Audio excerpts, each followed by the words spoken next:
Salut tout le monde, c'est Spidey, j'espère que vous allez tous très bien. Aujourd'hui les amis, on se retrouve une nouvelle fois pour parler de Marvel's Spider-Man 2 cette semaine. C'est la troisième vidéo qu'on fait et cette fois-ci on va revenir sur les problèmes qu'a eu la mise à jour qui a été balancée par Insomniac Games ce jeudi 7 mars. Il y a eu pas mal de problèmes, que ce soit au niveau du téléchargement ou au niveau de quelque chose que les joueurs n'auraient jamais dû voir. On va revenir sur tout ça, on va revenir sur la panique que ça a créé. Bref, n'hésitez pas à vous abonner si mon contenu vous plaît, c'est hyper important. On est proche des 5000 abonnés donc c'est très cool. N'hésitez pas à vous abonner vraiment si ce que je fais vous plaît. N'hésitez pas aussi à liker, à partager, à commenter votre avis, ça vous connaissez. Sans perdre plus d'un instant, eh bien on peut enfin en parler. Let's go. I'm all charged up.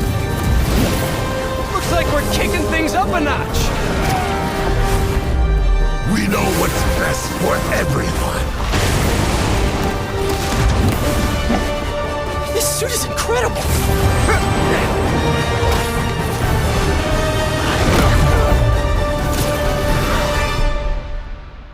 Donc Insomniac Games a bien lancé sa mise à jour pour Marvel's Spider-Man 2 ce jeudi 7 mars à 17h et on va commencer donc avec le premier problème qui a été donc lors du téléchargement de cette mise à jour, puisque oui, il y a une mise à jour qui a été donc lancée, un premier patch à 17h, mais quand certains joueurs ont lancé le jeu, ils se sont rendus compte qu'ils n'avaient tout simplement pas les nouveautés de la mise à jour. Alors c'est très simple, il fallait tout simplement télécharger un deuxième patch, mais ça a quand même créé une certaine panique du côté de chez certains joueurs, puisqu'on a remarqué sur les réseaux que tout le monde était en train de crier à la mort puisqu'il n'y avait pas les nouveautés de la mise à jour. Même sous mes commentaires des dernières vidéos qui étaient sorties à quelques heures sur Spider-Man 2, j'avais des gens qui étaient déjà à 17h05 en train de dire qu'ils n'avaient pas les nouveautés. Alors oui, il fallait faire un deuxième téléchargement. Alors pourquoi il y a eu deux patchs, ça je pense qu'on ne le saura jamais, c'est clairement puisque soit Insomniac a rajouté des choses en dernière minute ou qu'ils ont modifié des choses juste avant. Mais alors pourquoi ne pas avoir réuni les deux patchs? C'est peut-être que c'était trop tard, on ne sait pas. Mais en tout cas, il y avait bien deux patchs et ça a créé une grosse panique pour certains joueurs, puisque c'est vrai que quand tu télécharges la première mise à jour, ensuite tu peux lancer le jeu, donc tu peux jouer sans les nouveautés.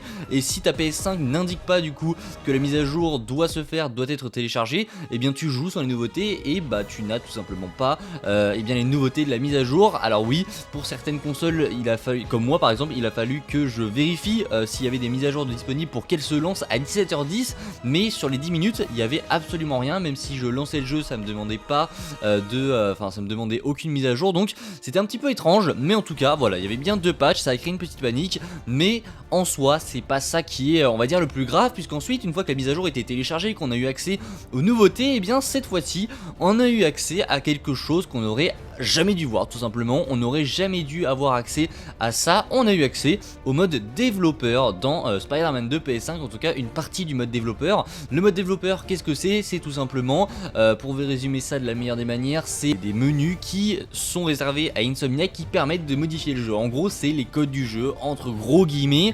et vous ne devez normalement pas avoir accès à ça, et ça a été très dangereux pour certains joueurs, on va y revenir. Mais du coup, quand vous jouiez à Spider-Man 2 et que vous maintenez du coup, puisque ce n'est plus disponible, quand vous mainteniez du coup votre palette au milieu de votre manette longtemps pour ouvrir la map, et bien ça vous ouvrait le mode développeur du jeu. Donc c'était littéralement un gros bug. Alors c'était même pas un bug, je crois que c'était vraiment une erreur de la part d'Insomniac Games, et donc vous aviez accès à certains fichiers du jeu que vous pouviez modifier. Et de suite Insomniac Games s'est empressé en fait d'envoyer un message en disant que de base, enfin de 1 plutôt, ça allait être corrigé dans les heures à venir, et de 2 qu'il ne fallait absolument pas toucher à ça puisque ça pourrait modifier certaines sauvegardes de votre jeu. Donc c'était extrêmement risqué. Vous étiez clairement pour ce mode développeur, on était clairement à quelques touches de pouvoir modifier le jeu complet, donc c'était assez risqué. Et du coup sur ce mode développeur, certains joueurs ont trouvé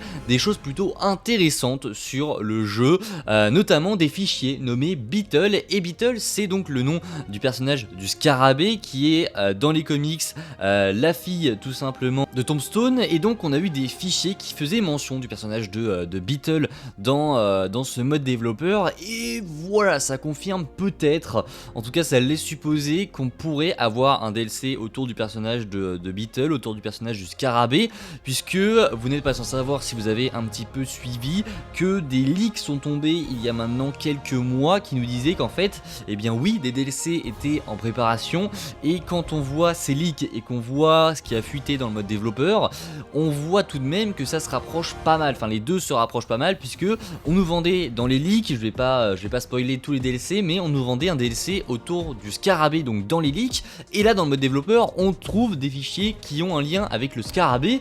Donc si ça se trouve c'était absolument rien et c'est juste un projet abandonné du scarabée qui devait être dans le jeu et au final ça ne s'est pas fait, mais si ça se trouve ça pourrait être bien des fichiers qui sont en lien avec les futurs DLC de Marvel Spider-Man 2. Je ne sais pas ce que vous en pensez, est-ce que vous vous trouvez que ça pourrait être quelque chose qui va être en lien autour des DLC? Personnellement je ne pense pas, je pense que ça va rien nous apporter, on nous montrait juste des missions du coup avec le scarabée, mais ça n'avance en rien l'arrivée des DLC. Ça veut peut-être juste confirmer que oui, il y a des choses qui sont en préparation. On sait du coup maintenant qu'Insomniac a travaillé sur le personnage du scarabée. Il y a eu des fuites il y a quelques mois qui nous disaient qu'un DLC allait arriver sur le scarabée, donc voilà, maintenant je pense qu'on n'a plus qu'à patienter que l'annonce se fasse si il y a des DLC. Encore une fois, rien n'est sûr, rien n'est confirmé, mais voilà, les leaks qui avaient été présentés il y a quelques mois se rapprochent vraiment de ce qu'on a dans le jeu maintenant en mode développeur, donc j'ai envie de dire que ça sent plutôt bon pour l'arrivée des DLC, et ça c'est une bonne nouvelle. On verra bien quand ça se fera, encore une fois je vous l'ai dit, mais il y a un PlayStation Showcase en mai, c'est possible qu'on ait des annonces à ce moment là, ou même encore plus tôt, ou peut-être que ça se fera plus tard. Mais en tout cas c'est entre guillemets rassurant, même si prenons des pincettes puisque il n'y a absolument rien de confirmé ici. Voilà pour cette vidéo. Pour résumer, une mise à jour qui oui a apporté pas mal de nouveautés qui font plaisir, notamment le New Game Plus, etc. La vidéo test est disponible, mais ça a apporté également de nombreuses choses étonnantes, notamment le double patch qui était vraiment étonnant pour le coup. J'aurais jamais pensé qu'on allait avoir un double patch et surtout un deuxième patch qui n'a pas vraiment été présenté pour qu'on puisse le télécharger directement. C'est assez étrange. Et un mode développeur, alors ça c'est vraiment lunaire. Je sais pas comment c'est possible de laisser un mode développeur ouvert et accessible comme ça. Alors oui, c'est une erreur, ça arrive, mais en tout cas voilà, le mode développeur était disponible. J'espère que ça n'a pas impacté votre jeu. Normalement Insomniac a bien confirmé que ça n'allait pas du tout impacter votre jeu si vous n'y touchiez pas. Donc normalement si vous n'y avez pas touché, ça devrait le faire. Personnellement je n'y ai pas touché, j'ai vu que ça avait fait ça, mais après j'ai relancé mon jeu et je n'y ai tout simplement plus touché, puisque de base en fait je ne savais pas ce que c'était, donc j'ai fermé en me disant que c'était un bug, et au final plus tard sur les réseaux je me suis rendu compte que oui, c'était bien le mode développeur que j'avais ouvert. En tout cas voilà, j'espère que la vidéo vous aura plu. N'hésitez pas en commentaire à me dire ce que vous pensez de tout ça, des DLC, de l'avancée, etc. On se retrouve nous très prochainement pour de nouvelles vidéos sur la chaîne. On va parler dès demain ou dans la semaine de DC avec de nouvelles news très croustillantes. Bref, n'hésitez pas à vous abonner, à liker et à partager. Je vous dis à la prochaine, c'était Spidey, prenez soin de vous, ciao tout le monde.